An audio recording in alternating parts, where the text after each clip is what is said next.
just know one thing, like Justin is really is a great guy. It's not even about winning a PR war. Honestly, it's about saving someone's life. I mean, imagine, Harvey, imagine you being accused of something that you just didn't do. You just weren't part of, and you're caught up in this, and you're a real decent human being. And this is a powerful thing that you're going through, and your whole career seems to have been gone and vanished before your very eyes. Bryan Freedman's lawsuit alleges Blake Lively pressured producers to remove scenes showcasing co-stars who outperformed her in audience testing. Court records list 7 instances where she threatened to exit unless edits were made to downplay rivals' screen time. Recall that promising actress who vanished from the 2018 thriller? The complaint claims Lively directly called executives 3 times, demanding rival-heavy content be reduced. When you connect the dots, a pattern emerges. Whenever another actor's appeals surged, they quietly disappeared while Blake stayed center frame.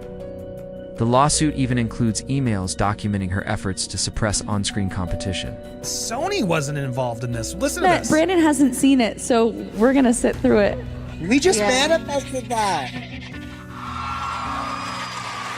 But just know, it's literally, this is not a bit. It's literally not done. So to be honest, what really happened is we were like, we're gonna show the movie, and the studio was like, no, you're gonna show 20 minutes. So we're like, no, we're gonna show the movie. And they're like, it's not done. And I was like, they don't fucking care. Let's just show them the movie. Because you're gonna go again, aren't you? You're gonna go watch it in theaters too. I don't know. Don't you guys care that the movie be finished and that Justin's take be finished? Look at this. Colleen, Brandon, Blake. Where's Justin? Why was Justin not only she's not allowed to be in any of these interviews, but then she's out there stealing hard drives. That's what she did here to go spread the word on this movie. Twice.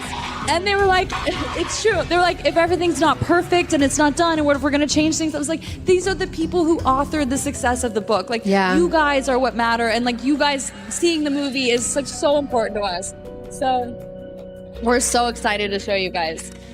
You brought us so many gifts. Way to take over, Blake. Literally just took it from him. This movie, this book, you mean, that Justin found first, that Colleen told him to star in, that he oversaw with his production company for all this time, and you just took it over. Today. We did. I know. Also, last one, we're going out with a bang.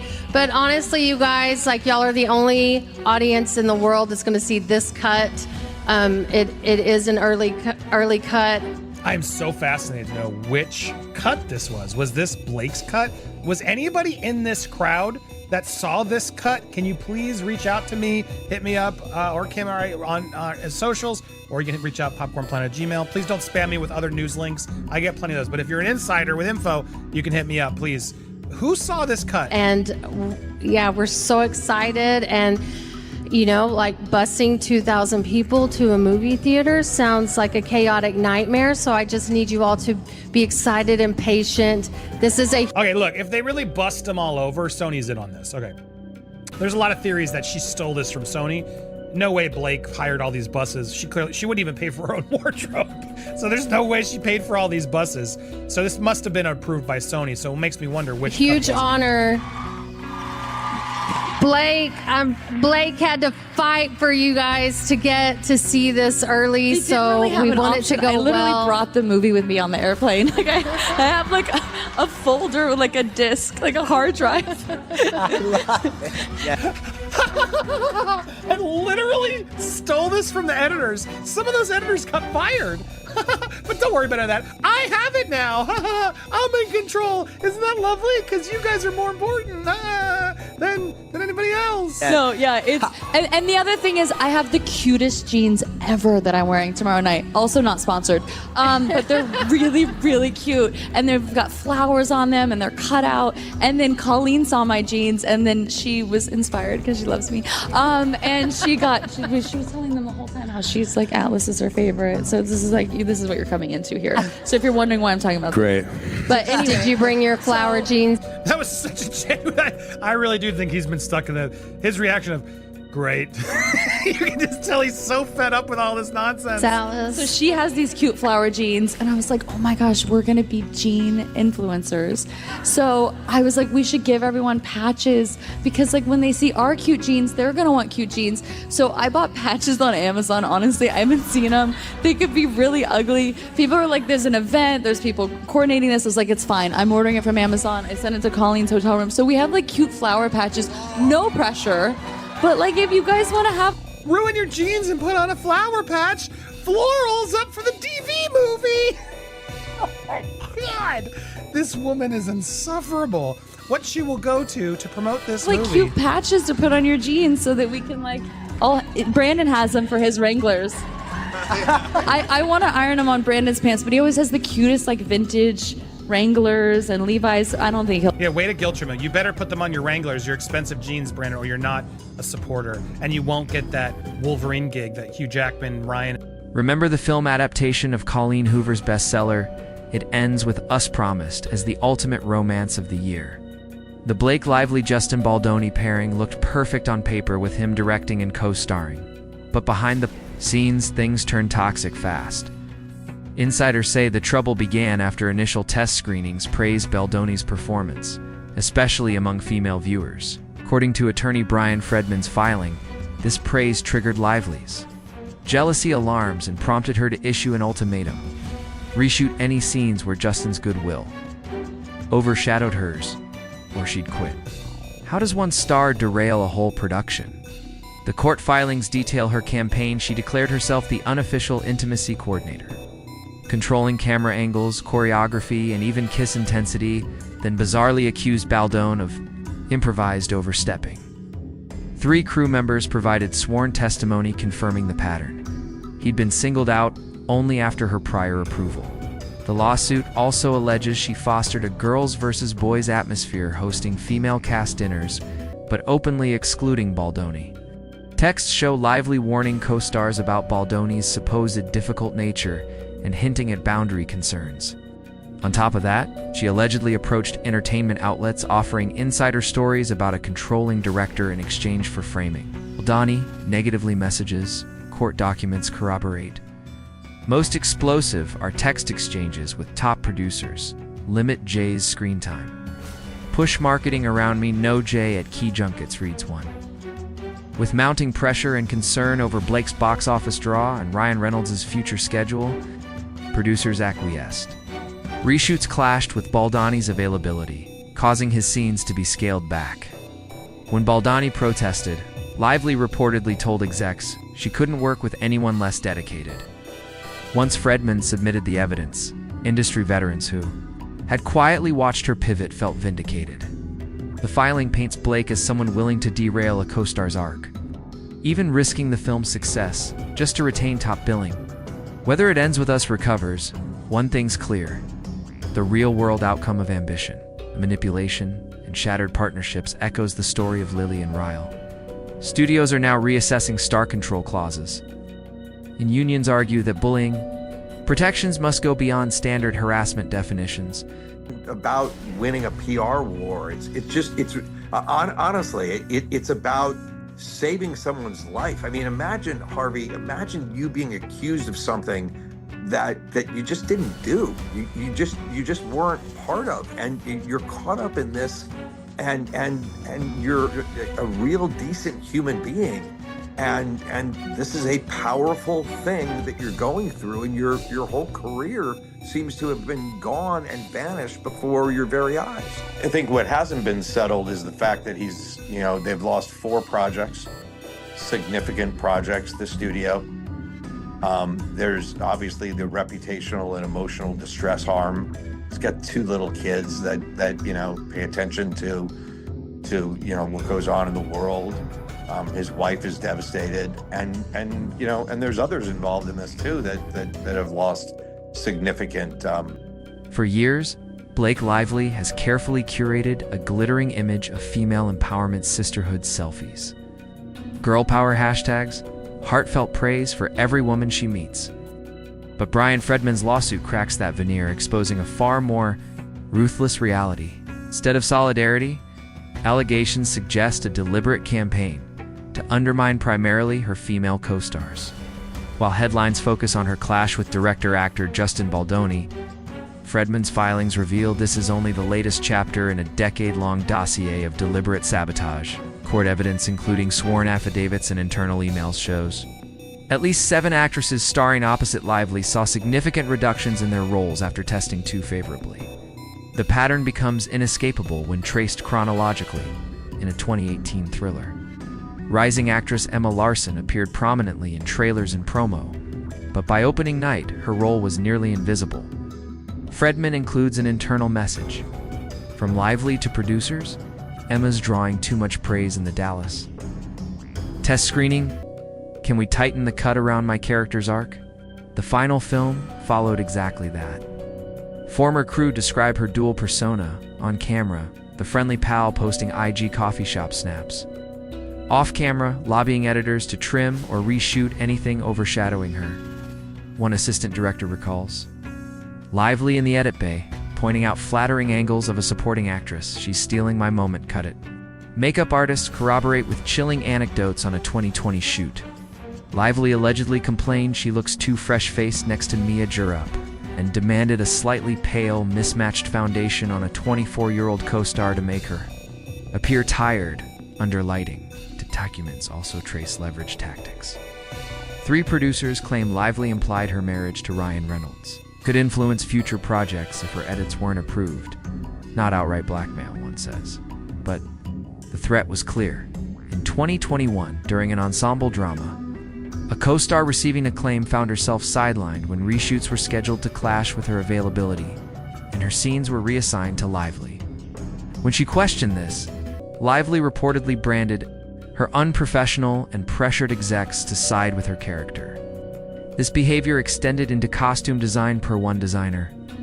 Lively would fawn over another actress's outfit and quietly instruct wardrobe to shift that actress into less flattering hues like mustard yellow, while preserving Blake's custom-fitted ensembles under ideal lighting. Perhaps the most telling incident came when Forbes ran a Rising Stars to Watch feature highlighting her younger co-lead. Lively allegedly called her agent demanding it be corrected to focus on her as the lead. While Forbes didn't alter the story, studio execs arranged a separate flattering spotlight on Lively the following week. Freedman's filing inventories dozens of similar scenarios spanning nearly 10 years. Strategic backhanded praise, covert rivalry, and a repeated 3-step playbook: befriend, undercut, eliminate. First, she publicly embraces a promising co-star. Next, she privately sows doubts and manipulates decisions. Finally, she orchestrates edits, wardrobe changes, or scheduling conflicts to diminish that star's presence.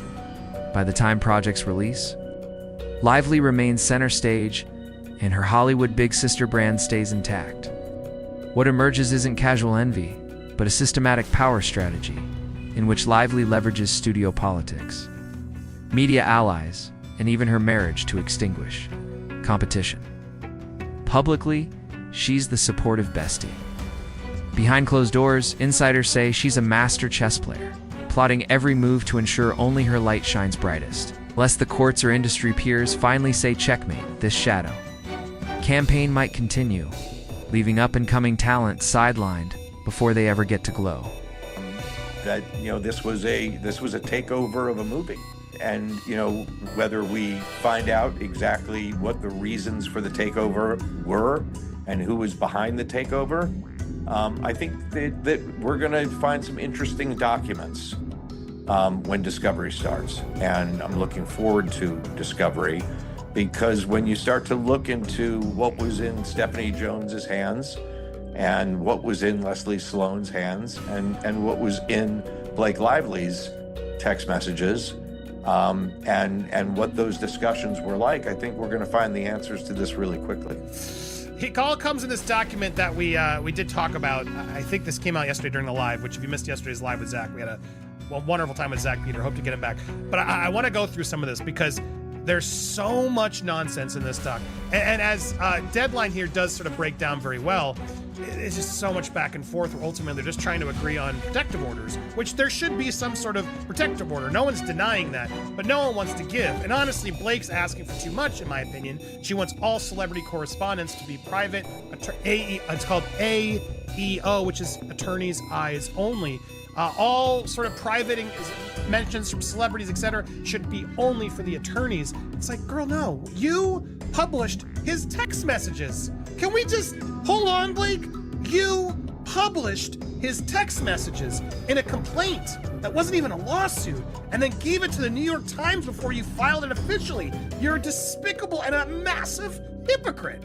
And so now you're complaining about privacy? Oh, this is such an important private matter. You were on Saturday Night Live letting your husband make a mockery of your whole thing. Oh, is there something that's going on? Yeah, there's something going on. And you shouldn't have been there cracking jokes about it. I'm sure they could have seen you at the other studio and you could have enjoyed the night without being on television. But you guys couldn't help yourself. So you want to have all the abilities to go online, defend yourself, publicly mock, do whatever you want.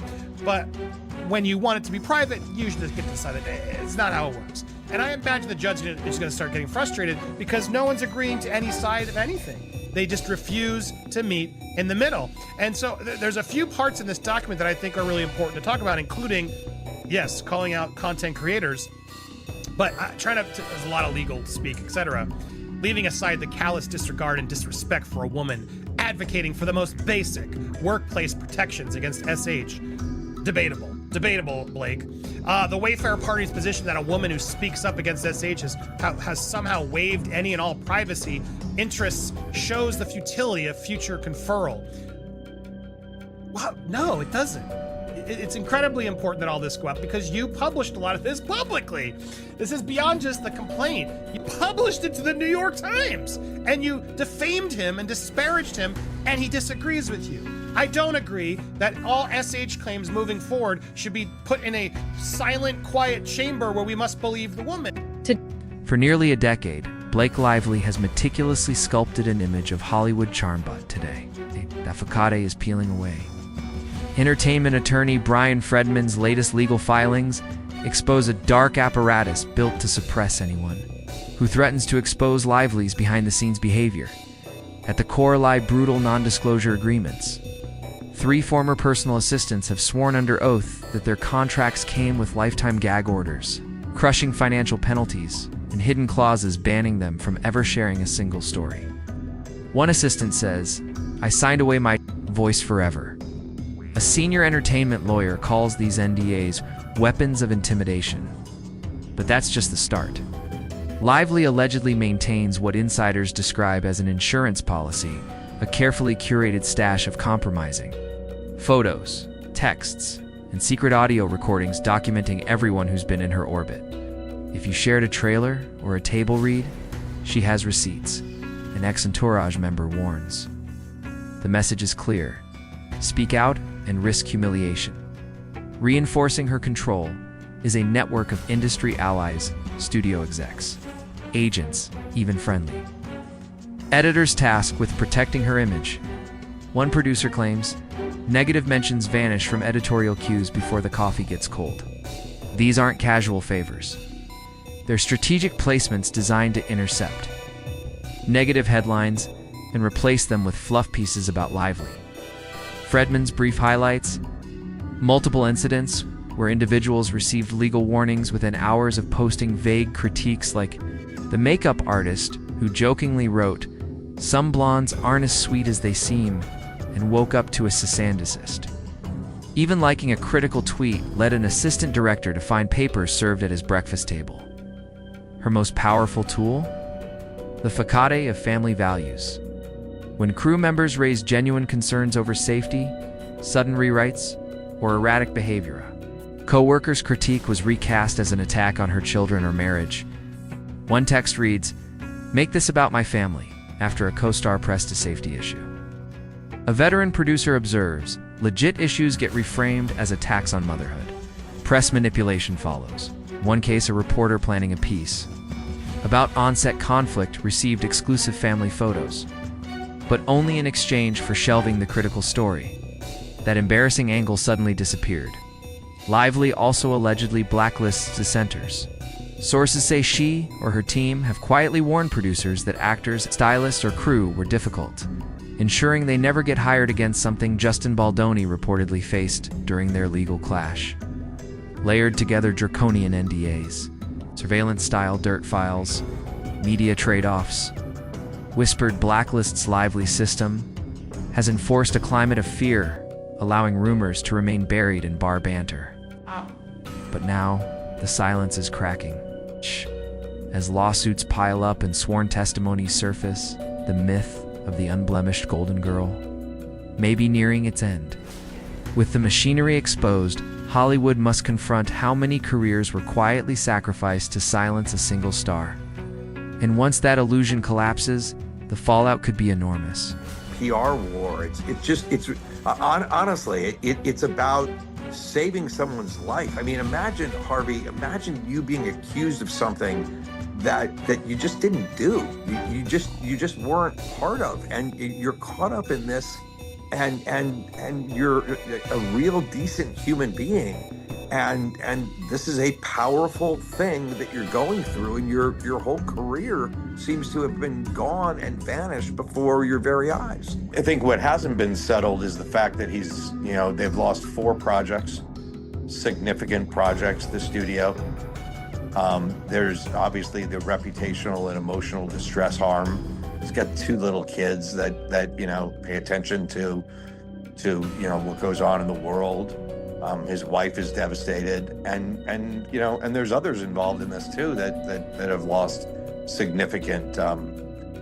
What's come to light today goes far deeper than a celebrity controversy. It's the slow collapse of one of Hollywood's most carefully curated facades.